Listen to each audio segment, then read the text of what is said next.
Yes. DC. Wow. Yes. Wow. You know, these guys have been on this show many times, Heather B. And, man, I've known these dudes since the very beginning, man. Yeah. So 1990, 91. Facts.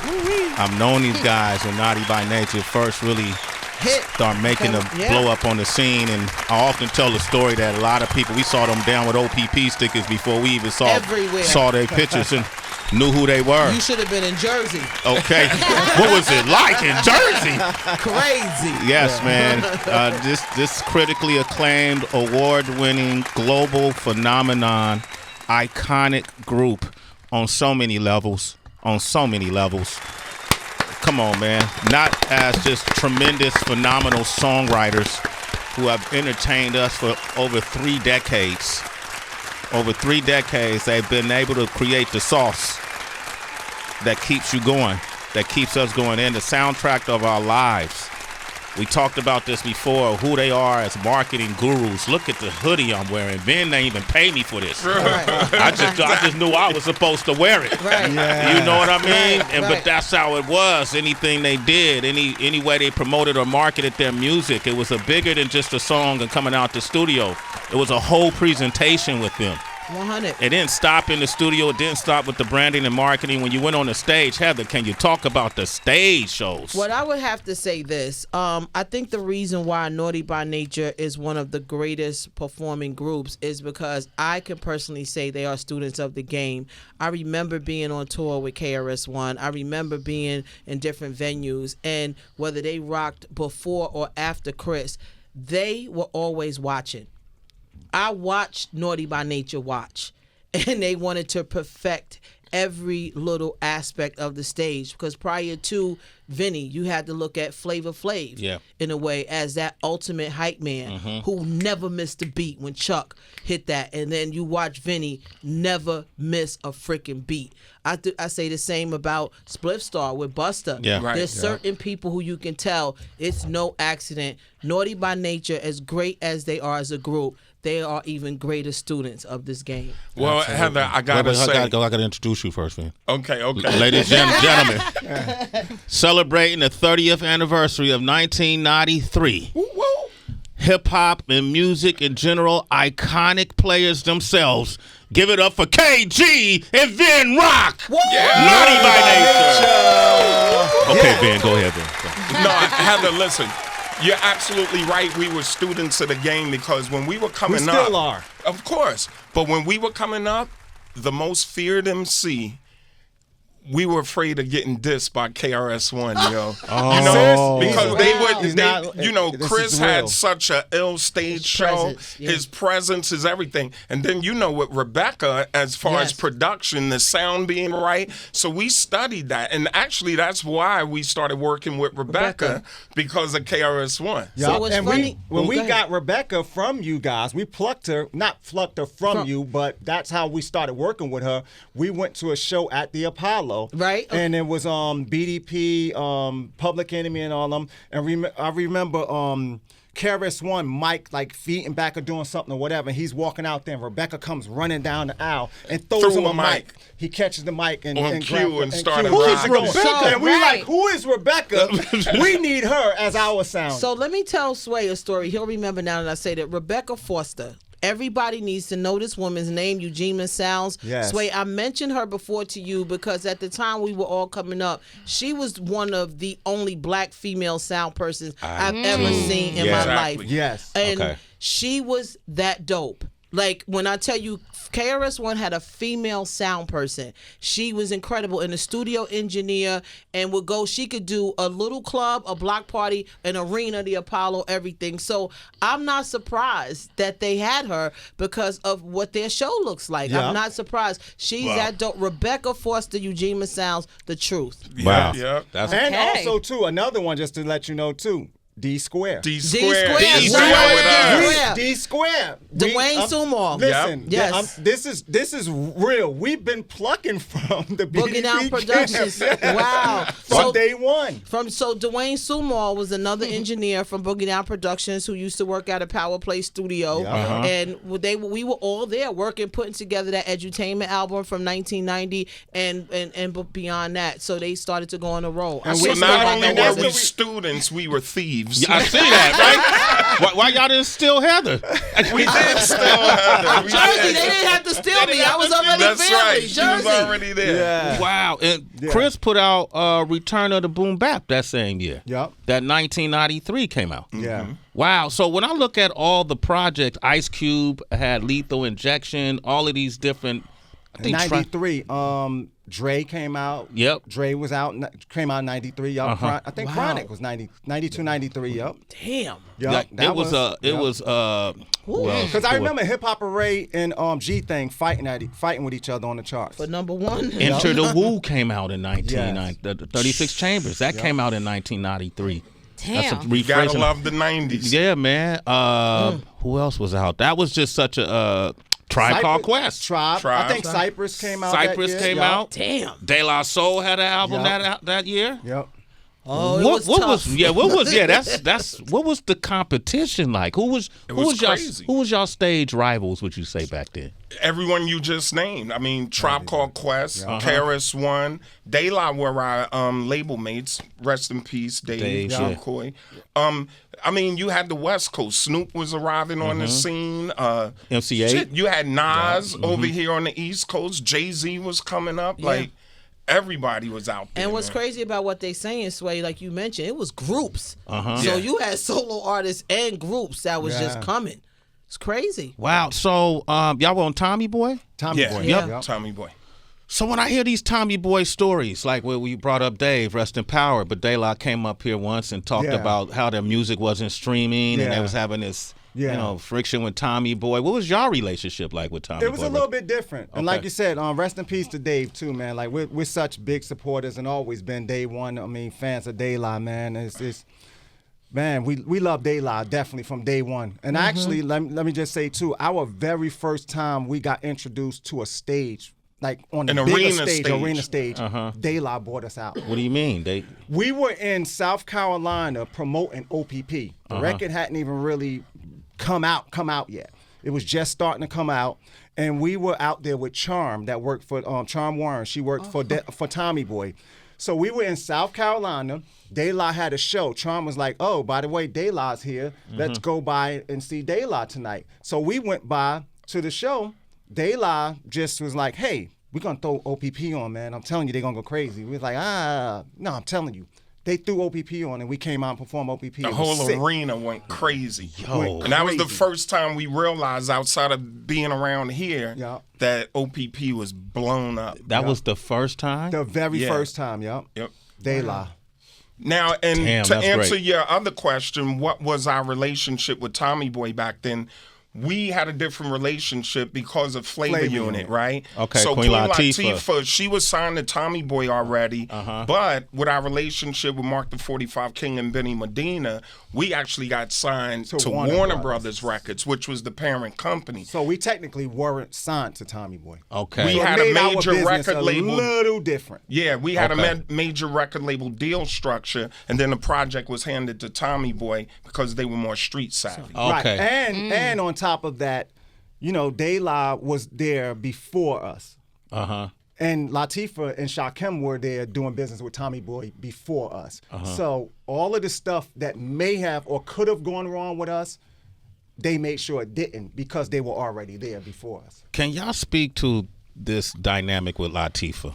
Because usually when we hear about artists being introduced to the game, it's Lil Wayne introducing, Nicki Minaj, or it's Big, introducing Lil Kim, or Jay introducing Foxy, or whatever that combination is. Latifah put her stamp on y'all. Yeah. Exactly. Right? Exactly. Queen Latifah, man. Are y'all kidding me? You gotta clap that up. Are you kidding me? Y'all better Man, do your history. Well, Q-U-E-E-N. And you gotta we definitely have to big up all of original Flavor Unit. Big shout to Mark the 45 King. Yeah. Rest in peace Apache. Rest in peace Double J. He just passed away. Yeah. And Lakim Shabazz, Lati, the whole Flavor Unit. That's right, because the Flavor Unit, you know, as a crew, as an MC crew, with Mark the 45 King, they really paved the way and paved the way for us. Then Shakim and Latifah came along and started Flavor Unit Management. So we were lucky enough that we were signed as the first Flavor Unit Management artist. And then that's how we got signed to Warner's and Tommy Boy and all of that. So we stand on the shoulders of all of the greats who came before us. Yes. Hence, 30 years later, we're celebrating Hip Hop Hooray. Giving props to all of those who came before us. Come on, man. This was the third album, right? Yes, sir. Yes, sir. Yeah. Second album. No, that was the second album. Yeah, the second album. Okay. Second album, yeah. Okay. A lot of people like to say third because we had a new style album before that. That's what I was thinking, but I guess you're not trying to erase that history. We're not erasing it, but that wasn't a Naughty by Nature album. Okay. Yeah. Okay. Go That ahead. was a new I think because of the 19NaughtyIII too was a little. It made it seem like the three, but it Third was the album, 93, yeah. but it was for 93. Yeah. Okay, so Hip Hop Hooray. Now I'm gonna come back to that. We were talking to RZA yesterday. He said something really interesting to me as he was talking about his career. He started. Yes. Okay, good. Okay, thank you. Another former label mate of ours at Tommy Boy as well. That's what we talked about because at that time he was Prince Rakim. Rakim. Yeah. Remember the limo ride we had with RZA? The limo ride we had with RZA. See, we were label mates, right? And again, Tommy Boy was promoting Prince Rakim, which was the RZA. So they asked him to asked us to put him in the limo with us as we were all doing promo. RZA was so wild. We were in a limousine back then. He stuck his head out the limo and he's all over the place like, ah! But he did tell us, he was like, look, what I'm doing here, Prince Rakim, this Tommy Boy stuff, this is cool, but I got a crew out of Staten Island. I'm coming. For real? And he was warning us about the woo. Okay. Definitely. RZA had a question for y'all, and I'm gonna play it back for you. And he talked about the limo ride too. Oh wow! Naughty by Nature, man. What I want to ask them is, I never really knew like who produced the beats really. Okay. I mean, I never knew who really produced the beats and came up with all the songs. So, okay. Who's the one that produced the beats and come up with all the songs? And I always, because Vinny didn't rap that much on that first album, so I thought he was producing. Okay. Right? I know K was there, but I just couldn't really put my finger on it. So, question one, when did Vinny started writing lyrics? Okay. And question two, who produced all the beats? There it is. All right. Okay, so question one, when did I actually start writing? Yeah. It was during the first album. You know, during the first album, definitely going into the second album, because originally I was a beatbox. And KG was a DJ, so I used to always beatbox for him while he scratched. But our first talent show, we needed an MC. And Tretch was in my health class every other day. He would come with a new rhyme. I brought him over to K, and then that's how the group got started. But while I was still on the block, they were putting together the first album, you know? So I was never a rapper. I was out there holding it down. Well, what was you doing, Vinny? Well, selling lollipops. Selling lollipops. Radio op. You always being an op, homie. Like, I keep telling him about this shit, K. Like, stop. This 30 years ago, you still trying to get people back. But it was really all teamwork, you know? And then how I even got into rapping, all the crew on the block, they were like, yo, Vin, your voice, you got a dope voice. You got to use your voice. And that's really how I got into it. But and then Kay, you can answer the beat part. Yeah. Well, the beats was me. I did all of it. Okay. Yeah. That was an easy. That was easy. me. Who made same these thing. beats? Like, and that's crazy that we're talking about, and that question's even coming from RZA. We were on car ride just now, riding over here, and we were talking about the Wu-Tang story, and we're talking about the RZA and all of that, and just him. And even me personally watching that, I see a lot of myself in him. Like in him. And I was just telling one of my guys the other day, even the episode I saw with him and his girlfriend at the time, where she just was like, yo, it's just too many long nights. I can't take this. I'm out.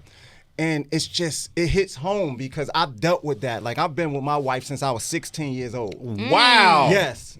Come on. Give it up for Black Love. Give it up for Black Love. Yes. Wow. 16 years old. And she's told me and told friends of ours and just people, a lot of people, just like, she's had many a nights of just sitting in a room next to me while I'm in there doing beats, just crying. Wow. Yeah, so watching that, I just was like, dang, I can relate to that. What was going on in your mind though? Like, were you so focused that you couldn't even consider her emotions or feelings? I was just so focused, Sway. Like by any means, I just was just like, yo, I love it. And it was just, I was just at it every day, all night. Hip hop fiend. Hip hop fiend. All night. Wow, that's amazing, man. It is because it's funny that you said that, KG, because the episode me and Horse was watching the other day about Riz on the Hulu series with Wu. Like, I don't know how you compartmentalize. Sway asked RZA about it yesterday, but if you did all of Naughty, Janae, Next, when was it KG time ever? Like, how did you? That's what I'm saying. It's just, it's a sacrifice, you know. Like, I don't know. No answer. I'll get back to you. Give him a hug, Damn, I don't know. And you know what? Yeah, I really don't. It's and then even well, K got 3 kids too. and grandkids, right. so he found time for K time. Well, that was figured something out. Well, that was a point. But I mean, I give a lot of props to my wife. Yes. Like because she dealt with that. Yeah. Like that's hard. I mean, as women, like it's hard to deal with that. Yeah. Like you said, there's a lot of work that has to be done. A lot of time away. We on the road with touring. There's a lot of stuff that has to be done. And it's not easy, man. And that's why I said, like, watching that show and just watching the RZA, it's like, oh, man, I got to get this. I got to turn this album in. I got to do this. I got to do that. Like, I mean, I totally can relate. Wow, man. When do you think you transition then? Because this has been 30 years, and we often talk about how we're in different seasons of our lives. You have like a hustle season, and for some person it might be a year. For you, it might be 20 years. But when do you think you transition where you are able to now play like the role of a husband more? That was, like he said, that's when well, I have 3 kids. It was like around, I don't know, maybe like 99. Mm-hmm. And actually, I end up leaving the group. That's why I end up leaving Naughty by Nature. That was part of the reason why I left. Got it. To try to get my personal stuff together. Yeah. So, like that point around 99, 2000, all the way up till I came back to Naughty by Nature. Mm-hmm. So that's when that's that point right there is when I had to really get my stuff together. 10 years sabbatical. Yeah. Right. What was the other part? The other parts. You said you left because of family. What were the other parts? Well, we had a lot of like internal drama and outside forces within, our whole camp and everything that was going on too. And then even with that too, like part of, trying to juggle like all those different things, like you said with Janae and all those different groups, I think that it kind of, not sacrifice, but Naughty kind of paid the price with it because we should have got way more product and more albums done if I could have focused more on Naughty by Nature instead of spreading myself a little bit thin trying to do a lot of outside stuff. How did that affect you, though? How did that affect y'all dynamic? Well, I saw what was going on. We started with Illtown Records, and we had Rotten Rascals, then Janae, then it was Next and Jaheim. So I saw what was going on as well, and something's got to give. So Naughty was lacking, and it caused a bunch of tension. And even with that was on the R&B side. So there was still a lot of rappers around us and in our camp like, yo, we need more hip-hop, And next thing you know, it's just a whole crap show, man. And you can't please everyone, Yeah. Illtown was y'all record label, right? Yeah, at first. Yep. Yep. Wow, man. Mike Muse. Wait, look, Okay. Mike been waiting to get in there. Look at him. He been throwing stuff at me. No, man, it's such an honor just to talk to you guys and to celebrate this. And when you guys are recanting your stories about O.P.P. and Hip Hop Hooray, I just remember being this young kid in Lansing, Michigan. And when O.P.P. would come on, we would all go crazy. And so I'm just wondering, you guys were so East Coast based and tri-state. When you went to the Midwest and you saw the crowd respond, I'm just wondering what feeling did it give you? And then did you recognize how big you were at that time and how far hip hop had made it? Yeah, definitely. But I tell you what, I remember the first time of us really going there. We had a show in Joe Louis Arena in Detroit. And it was the wildest fight ever in an arena. Yeah. The crowd, the crowd, yo, they were in there like wilding. I remember Keno telling me with Royce, Keno saying he was there. He said, he was like, yo, K, I was there.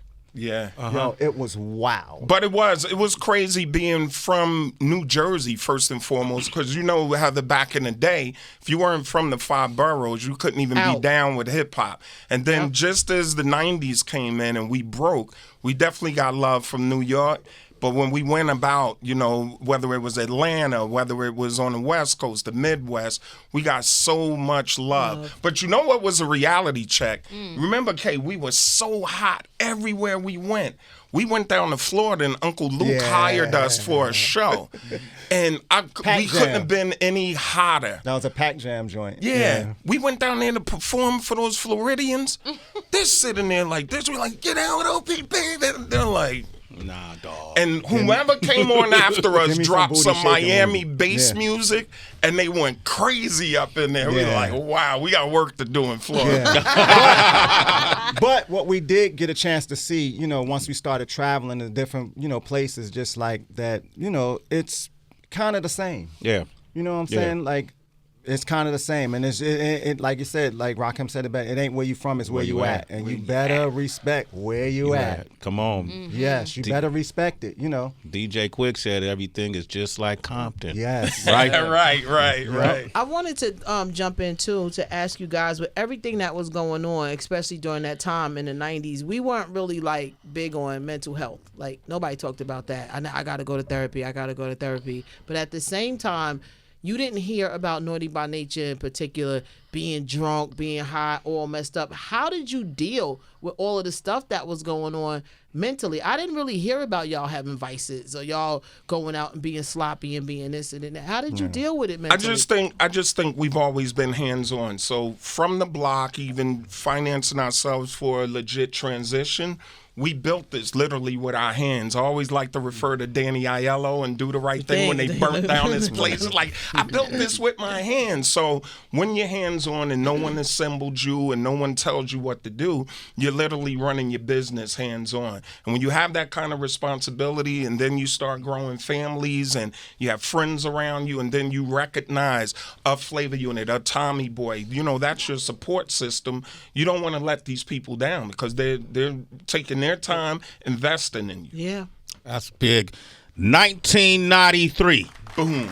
That's the name of the album. We're celebrating 30 years, and I say it a lot, 30. citizens. I know I say it a lot, but I was there. Yes, sir. Yes. I was there. Thank you. And if you do not believe me, I'm going to take you back to February the 12th, 1993, when Tretch, Vin Rock, and KG came up to the world-famous Wake Up Show. Almost 30 years to the day. 30 years to February? the day. Wow. February. 93. February 93, almost 30 years to the day, they came to San Francisco, KMEL, and came on our show. Yes, sir. And just like we do it now, we did it then. If you come into the show, you gotta kick rhymes. Yes. Take them back. How do I bring swing the lingo bingo? I think it's ironic with brains up bionic, keep bombing for chronic, so phonic. Bell left, right, a sonic on the toxic. Rewind it, yeah, I'm a crazy craze like Onyx, a honest. Minus linus, like titties and diners for vaginas. No average hoe, but a hoe with it's only out. Getting from the greedy living, getting to the greedy now. Robbing in the hood and the good. Can't even see me, their glares gleaming. And the stem, I make the shit steaming. And believe me, I'm about to hit you with a hit, G.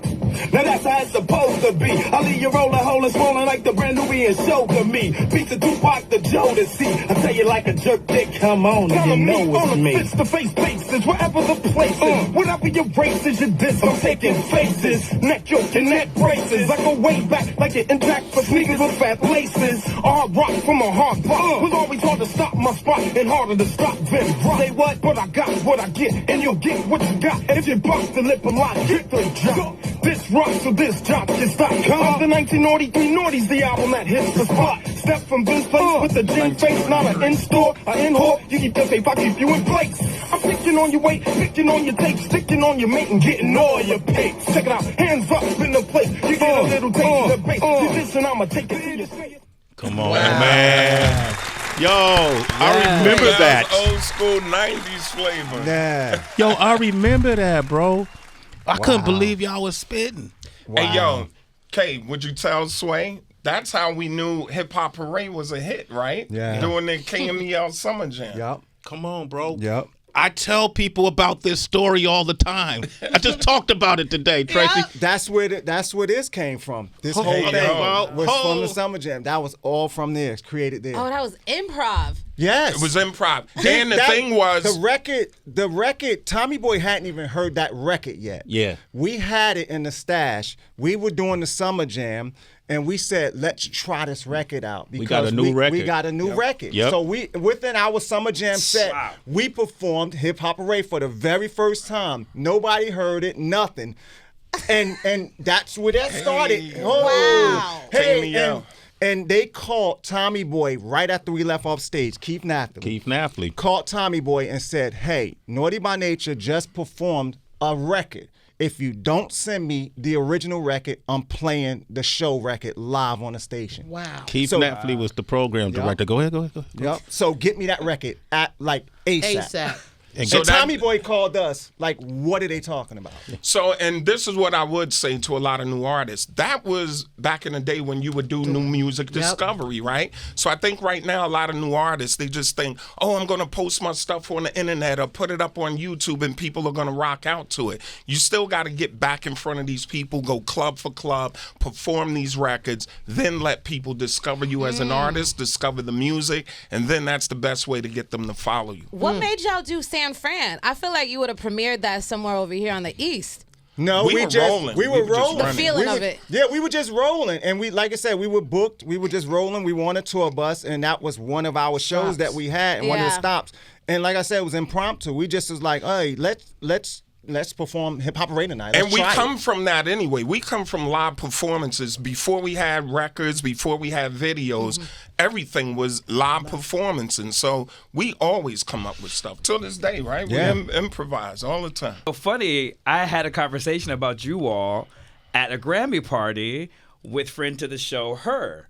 Yes. So Her had a Vogue party during Grammy week. She was on the cover. And so I didn't know who Keith was. I was just talking to this random guy. And one story led to another. He found out I was working with you, Sway in the morning. And then he started talking about KML. And we started joking because I couldn't get the lettering right. But then he started telling me all these great stories. And he actually mentioned Naughty by Nature and Hip Hop Hooray. I didn't know the significance of the story. Wow. So it was just like a cocktail party conversation story he was telling. But he was saying how important that station was to hip hop. And he actually talked about you all. But I didn't know the significance of Hip Hop Hooray until now, how it all got started with that song. It was a freestyle. Yeah. Yeah, he does head of radio promo at RCA now. Yeah, he's at RCA, y'all. Yeah, Nice. Keith Naftali is how me, King Tech, and I got the radio. That's what he was telling me. Yeah, He was telling me the stories. In particular, Naughty by Nature may know this, but there's, I guess, a Christmas rap that you did, Sway. Oh, shit. I didn't know. He wanted me to ask you about that. Yeah, radio. Where those files? Somebody get those files. Naughty by Nature knows about this Christmas rap. They don't know about that. They don't know about that. He wanted me to ask. I said, I'm asking on air. Damn, Keith. Damn, Keith. Well done, Mike. Keith, an industry op. Real So quick. that's funny. So being that this is, the anniversary of Hip Hop Hooray, the significance of it ties, Right here, yeah. very tightly with you and That's crazy. Camille That's crazy. Because of Sway. It's all because of Sway. Clap it up for Sway. Thank you, man. Can I get another hoodie?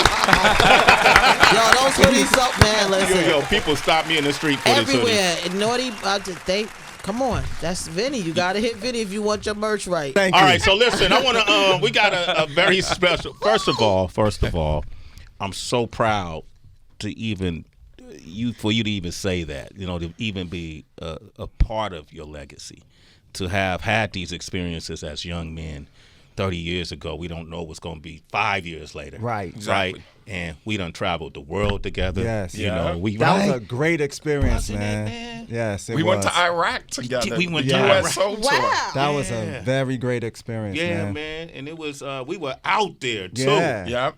Big shout to DJ Scribble. Big shout to Vader from the Wonder Twins. Yes, man. Sonic too. We had an awesome time doing that, and so I'm so proud of you all to continue with this tradition of excellence, Yes. to keep going, living in your dreams, living in your passion, the same way RZA has now expanded their brand, and I've watched you guys have done this with the Naughty by Nature brand, and I just want to say I'm proud, I'm happy to be a part of it. I can't tell you how happy I am. Such a huge, King Tech and I have always been huge fans of y'all. Thank you, man. Happy You to know, see you. yeah, for your music, for your skill set, but for your personalities, who you are as human beings, right? Thank you. This young lady right here, I went to Ghana at the front of the year.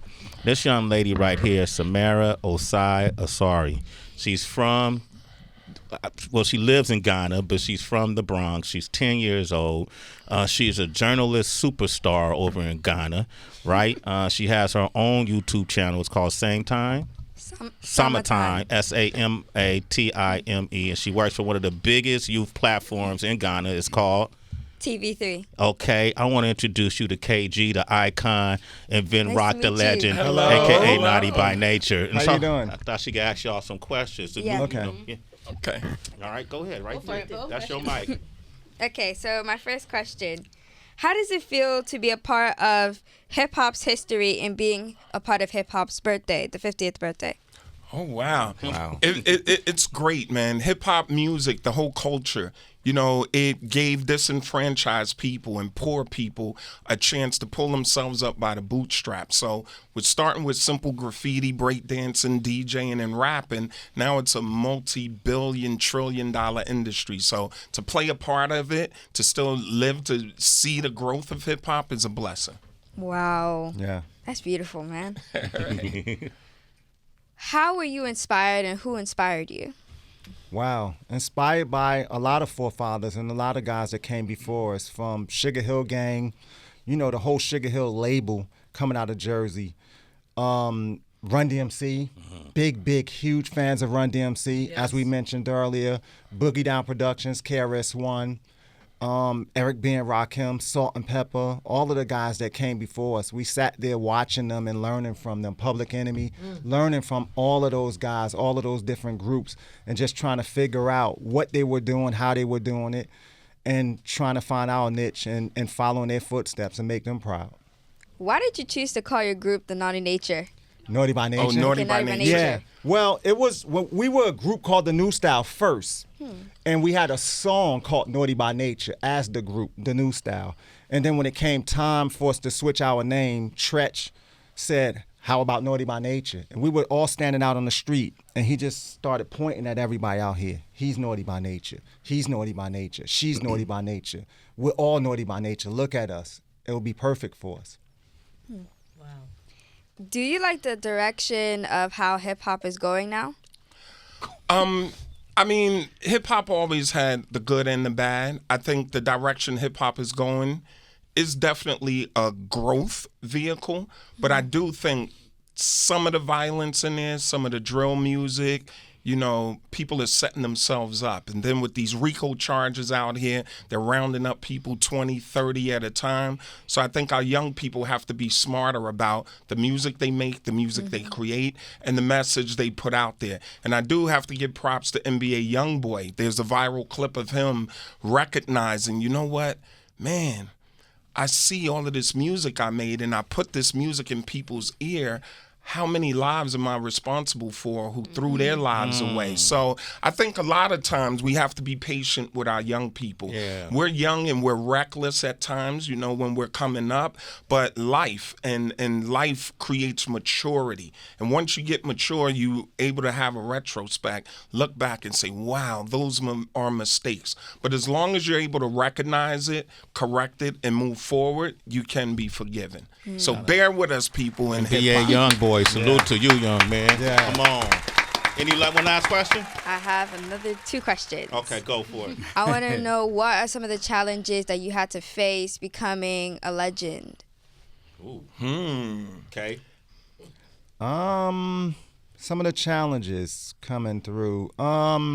Really just getting our stamp down, because you know the music business has changed now, where you know you can just sit at home and do your music, or you can do whatever, or you can come up as whatever through social media and then people will give you a deal.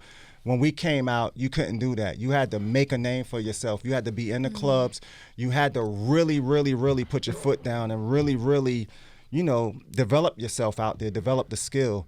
So it was a little bit different at the time. So, yeah.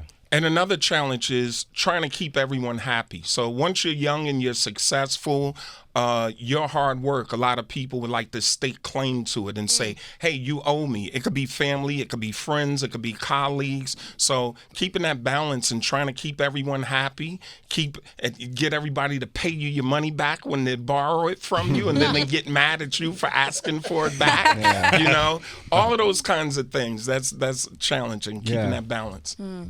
My last question: do you guys see yourself, let's say, holding a concert in Ghana?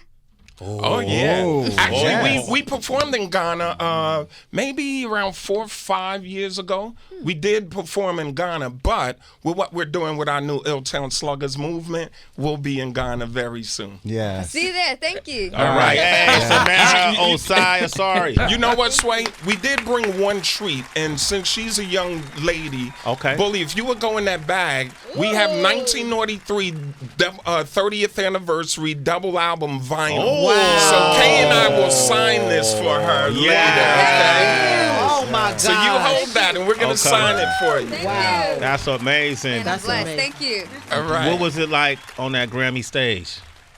It wasn't. You know, back then, they didn't even recognize or respect hip hop. Yeah. So our category, it wasn't even televised. Right. So I remember going to the arena or wherever it was. As we got out the car, they were like, you won, and we're just going to take you right to the press. We never even went in the auditorium. Yeah, actually, we ran across Bone Thugs and Harmony as we were walking in. Bone was like, hey, congratulations, you guys won. And we were like, huh? Yeah, y'all won. And like, okay. Then they grabbed us and just took us in the back and started taking pictures. Yeah, Speaking of which, big shout to Bone Thugs and Harmony. Here's another fun fact. Their song Crossroads used the same sample as Hip Hop Hooray. Really? I'm not gonna speak on that. Yeah. Which one? That's Isley Brothers. The Isley Brothers. Say it again, girl. Make me say it again, girl. Yup. They replayed it, and I sampled it. But they replayed it on theirs, yup. But And that's Kay what didn't hip-hop. clear the sample, and the Isleys came and saw us for that. Yeah. Did they? At first, I didn't clear the sample, and then we worked it out years later. So they were really cool with us. So we're Ron good Isley is like, when you gotta Did Ron Isley hit you up? Well, no, but not personally, but His people did. His people, Yeah, the Isley gangsters. Yeah. All right, well, That's a Jersey connect too, with T-Neck Records. Yeah. Yeah, okay. Yep. I can't wait to see what's next, man. Yeah, Exactly. we got the whole slugger music going, me and Vin. Okay. Yup. So we got a slew of artists, and like I mentioned, Bully is one of them. Like he's in the chamber, so we working on that. And then also too, we doing concerts out of New Jersey at the Wellmont Theater. We taking it back. Okay. With emerging new artists and breaking new artists from performing and all that. But our first Slugger music concert series obviously we're going to open it up as Illtown Sluggers, me, Vin, and Slugger, DJ Slugger. So we're going to open it up with a DJ hype set. But then we're going to get into AZ performing. Okay. AZ? Yeah. Sugar-free AZ. Yes, AZ. Wow. Yep, that's the homie. Yep. We got AZ performing. We have A. Marie performing. Oh, man. Yep, and then we have Next performing. Wow. Yes, sir. Yes, sir. Shit, I got to come out to that, man. So, with this Slugger movement, it's a platform. So, we're going to be putting on new artists. And what I feel is missing is the live performance part. Everybody goes to the DSPs, you want to stream your music, but you never performed a day in your life. So, you got to get those chops up. So what we're doing, producing these concerts and giving younger people a chance to open up for vets. That's what it is, man. I love that. That's paying it forward, right? And then staying in your passion. Don't stop. Yeah, exactly. Don't stop. RZA left yesterday, and he turned around. He came back to me. He said, "Hey, are you still having fun?" And I thought it was a beautiful question. Right. Right? Because that's what we built this on, was fun. Yep. As a matter of fact, Sway and Tracy, I want to ask you guys, you guys have been doing this for years. You know how far we go back. Yeah. Now you see everyone and their grandmother with a podcast. Do you think it's like disrespectful to your craft and what you took all of those years to learn? Or is it just the evolution of the game? Purely, I love it. I think it's the evolution of the game. It's more outlets. When we coming up, what we were doing was rare. It was unique. It wasn't, you know how it was. Rap music wasn't being played in every day part. And then we weren't getting opportunities to be on the air. And so my thing when King Tech and I came on the air, we really came on the air to create more opportunities. So as more opportunities come, we're happy for, I'm happy for everybody in the game. It's up to them to rise to the occasion. Right. It's some great podcasts. And it's some that aren't so great, just like it's some great radio shows, and there may be some that aren't so great. Right. So I think the cream will rise to the top. I enjoy it. I love seeing people getting excited. I like seeing Mano sit down and doing his podcast. I like seeing Matt Hoffa finding a new way to express themselves, and expanding their brands. What we see Nori do reinvent himself, you know what I mean, with Drink Champs and EFN, and those my guys, so I'm happy for them. So Wallow, Gilly, come on, man, we know them dudes. Major figures, man, you know what I mean? Like, look at Gilly now, so how could you not be happy for that?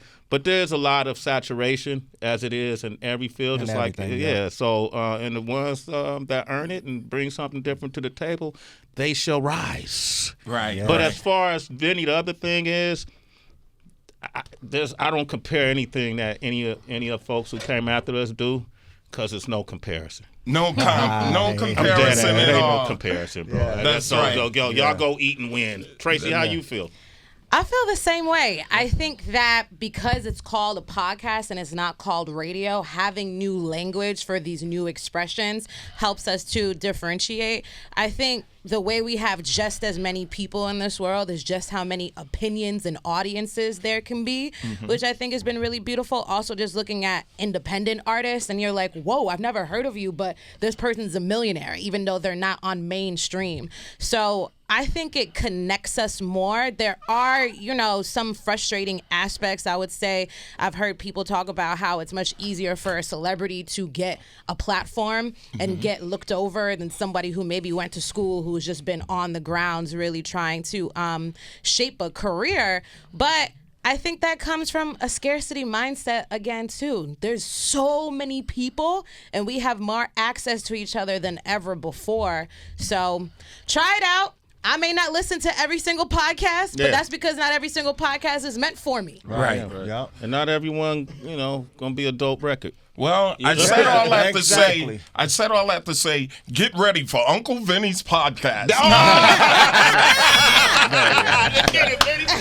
man, do it, baby, do it, man. No, I'm not doing that. I'm not doing that. Okay, all right. But I take from all of it that you answered RZA's question that you're still having fun. I'm still having fun, bro. Yeah. This is fun, man. Yeah, I get to it get, Bully Boy fresh.